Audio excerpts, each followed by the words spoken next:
好，大家 Hello，晚上好。今天比较不一样哈，今天来聊一个我自己呃一直都有在用的一个 NBA 的一个高胜率的走地的玩法。那刚好最近在12月7号，刚刚好有转播到这样的一个情况，特地把它因为我觉得我所有的一些案例嘛，我都想要拿出实证来跟大家做解释，会比较清楚。那刚好这个常常在用的这个心法，刚好在12月7号的这一场NBA 的一个正规赛，不是什么 NBA 杯，是 NBA 的正规赛，来拿出来跟大家聊一下。篮球跟足球的走地比起来，我一直觉得这个篮球员的这个演戏更难以猜测。就我们都知道，足球想进球就多多打出有效打门。那我也知道，篮球如果想要追分，就是打快打准，就尽量耗费越少的进攻时间越好嘛，你越有更多的时间去攻守交换嘛。那这个我也知道，足球如果不想进球，那就回传倒脚就可以了。那我也知道，篮球员分数如果不想要大分的话，就拖到24秒再进攻不进，因为浪费最多时间，然后最后分数还没有加上去，这个是一个最好的一个控制分数的一个方法嘛。但是还是要来跟大家讲一下，就是最让我困惑的篮球员的点。好，如果说你今天要打小分，你今天只要投不准就可以打出小分，我懂。好，我懂，就是你只要拖到24秒不进，随便出手不进，好，那就一定小了嘛。那为什么？为什么他们想要追分，他们想要大的时候，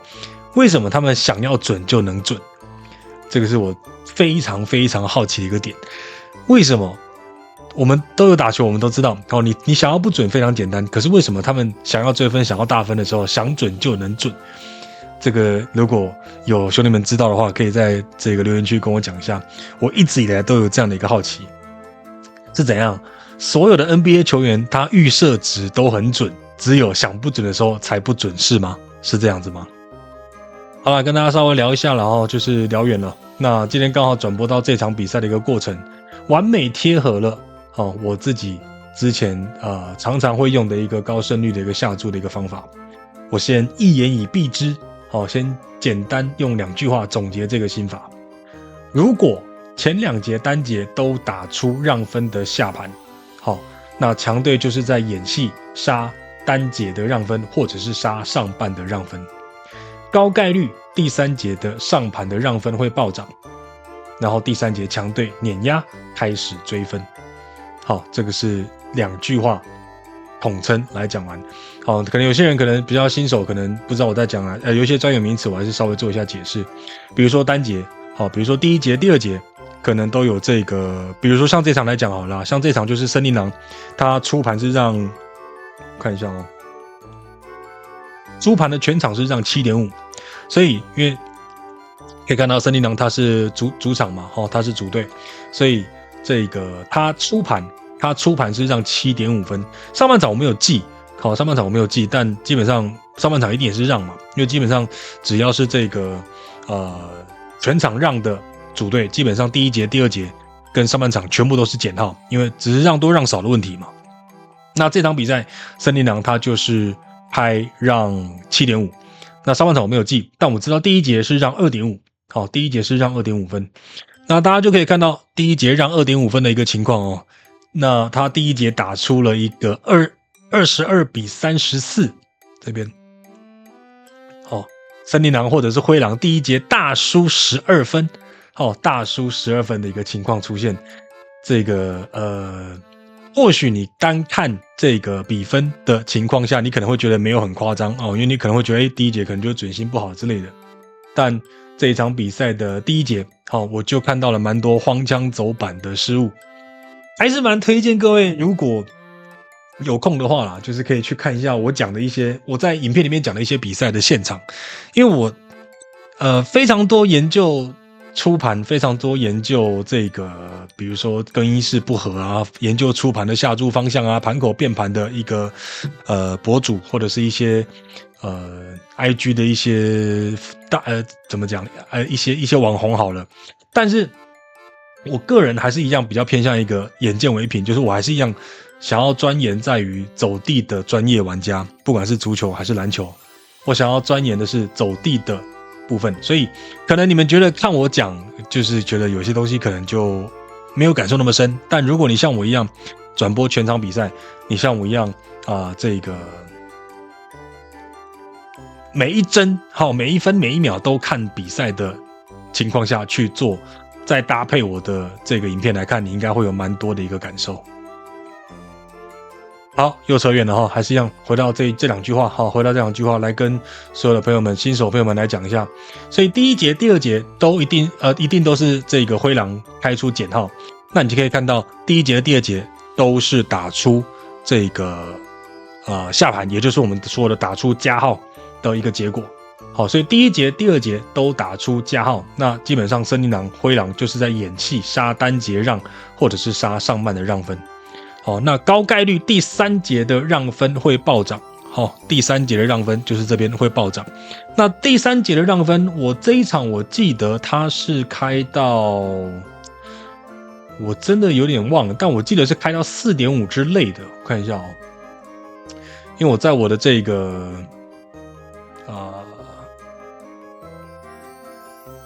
飞机的群组看一下。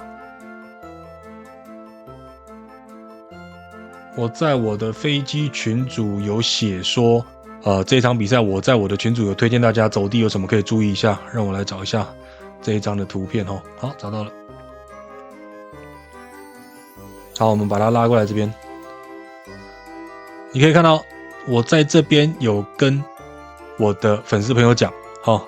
就是我说灰狼第一节好演嘛，然后第二节、第三节都来玩灰狼。我本来以为第一节所以第二节这边开 4.5 啦。这边我是推荐他们下200。第二节如果再下盘，第三节我会再追灰狼。然后第二节当然上半场还是捐了嘛。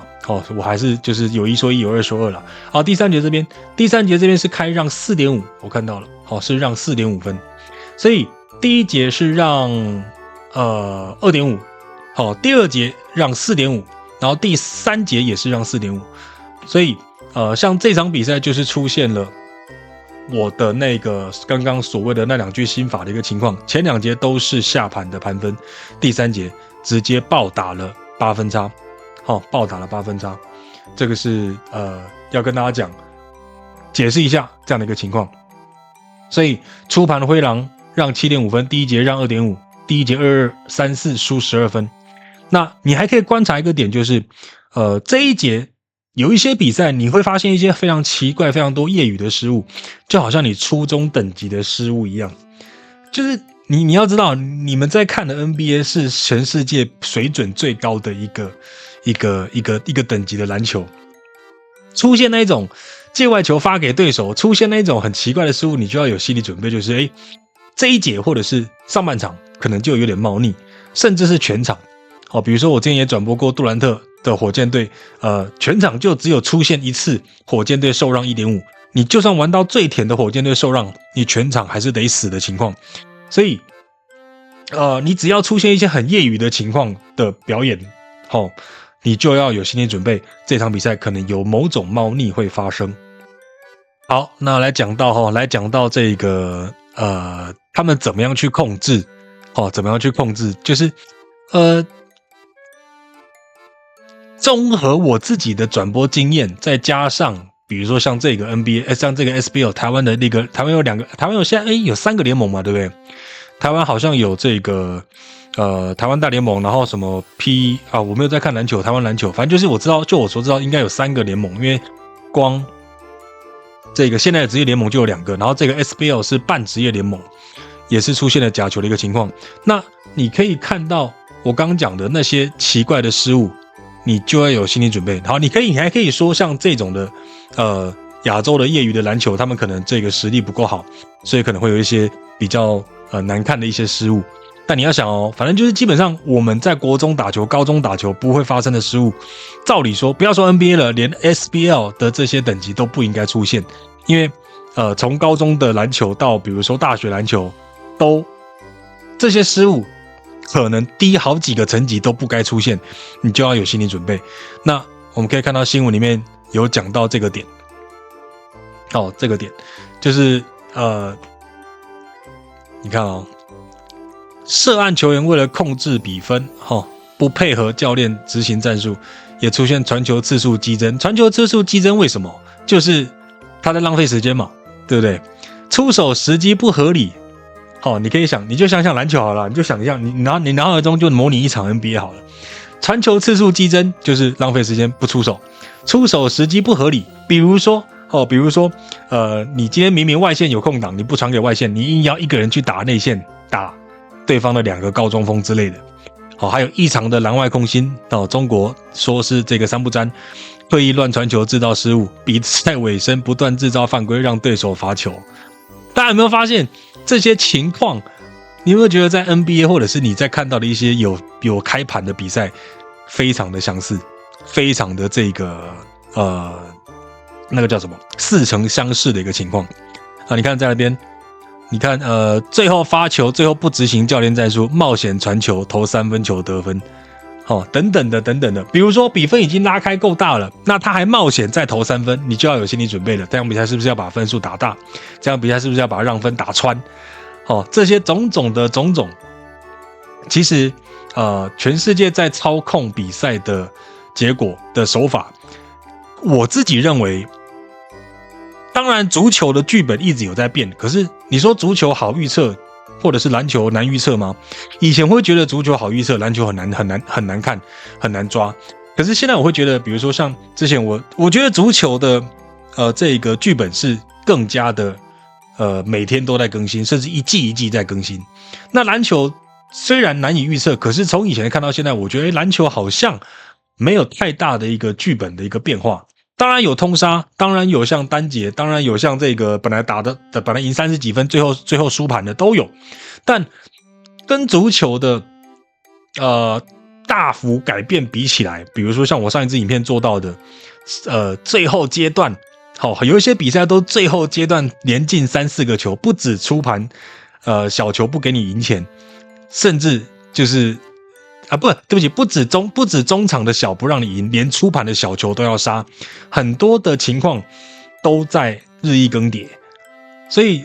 有时候会觉得，其实足球跟篮球相较之下，当然如果都是真球，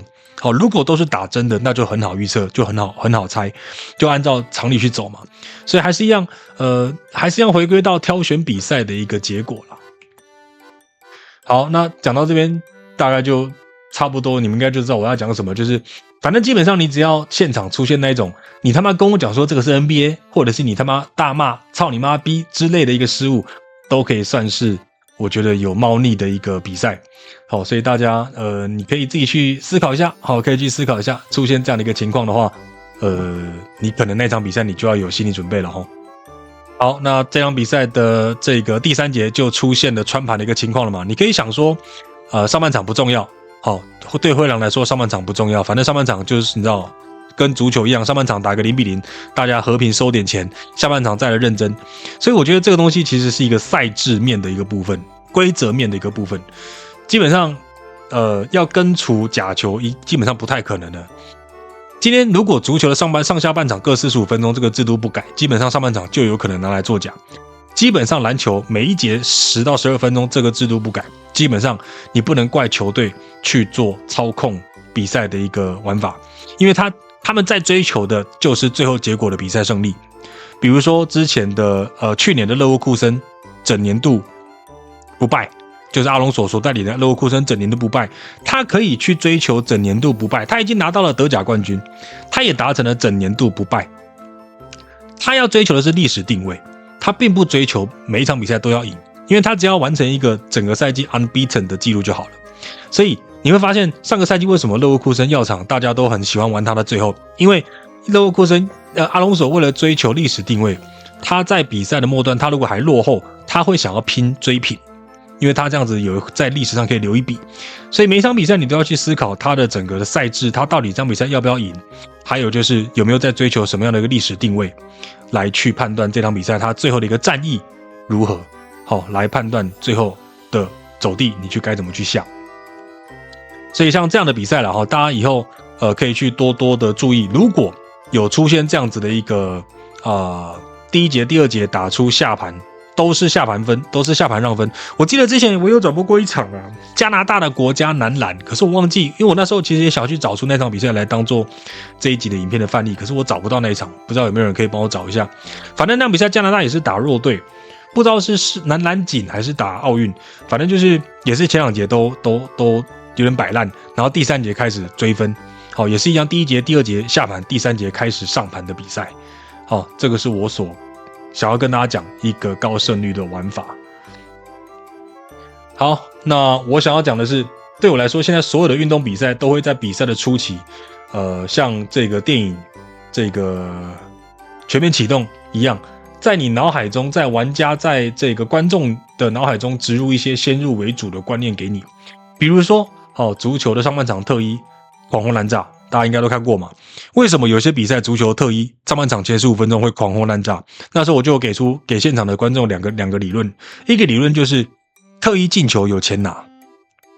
特一进球有钱拿，就是可能那场比赛，庄家交代说，你们这场比赛上去前15分钟你们就尽量打进球，我给你们奖金，因为可能要杀特一小的注单嘛。那如果特一过后了，你们就不要打了。那因为特一过后如果就不打了，很多人就会因为看特一的一个激烈进攻，认为去玩上半场破蛋，或者是玩上半场有球、大脚等等的一个相对应的一个下注。那如果特一打的精彩，特二不攻，会杀蛮多人的。这是一个老剧本的了哈。那这个，所以我常常在说足球的部分，如果特一之后，特二还有进攻，还有有效打门，上半场的比赛才高概率会是踢真球。才会，比如说进球才有可能出现，角球可能才会大。再来回过头来看篮球，比如说像这场比赛的灰狼第1节的一堆业余失误，那你就要去想那场比赛他第1节的业余失误是不是在诱你玩快艇？因为当时第1节，因为他出盘是让 7.5 嘛，灰狼出盘让 7.5， 所以第1节一些落后，可能快艇那个时候还是有加号可以玩。比如说像这场比赛最终是106比109，快艇只输3分，所以他有可能在第1节这些灰狼，大家可能有一些比较粗浅的玩家可能就会觉得说，今天灰狼状况不好，那我去玩快艇加号，会不会在诱快艇这个部分？所以当然也是因为可能转播这么久了，每一个情况我都有点被害妄想症的出现，都会有点就是你会去猜说，这场比赛他这个情况是在诱什么，那这个东西就猜不完。所以大家可能就会得出一点自己的心法了。我觉得诱什么，既然都猜不完的话，那我就坚持只有出现这样的情况，我才会去玩特定的一个玩法，这样子。好啦，那看看这些新闻，加上各位资深球迷的精准的眼光，比如说足球该打门却回传，该分边却往中路，往这个防守球员带；篮球该给外线空档不给，硬要往篮下1打4，然后失误掉球。这个东西还是一样请求各位，如果有空看比赛现场的话，你会懂我想要表达什么东西。那最近又看到了一个知名的金融博主，就是小林说，也在聊赌球。我想讲的是，大家都想要预测未来，大家都想要预测赛果。最近我的600人群组也有朋友非常努力的研究各大推特博主的预测。我自己的这个回想，这个反馈是，我觉得大家研究得出一套自己的东西都好。那我个人认为真真假假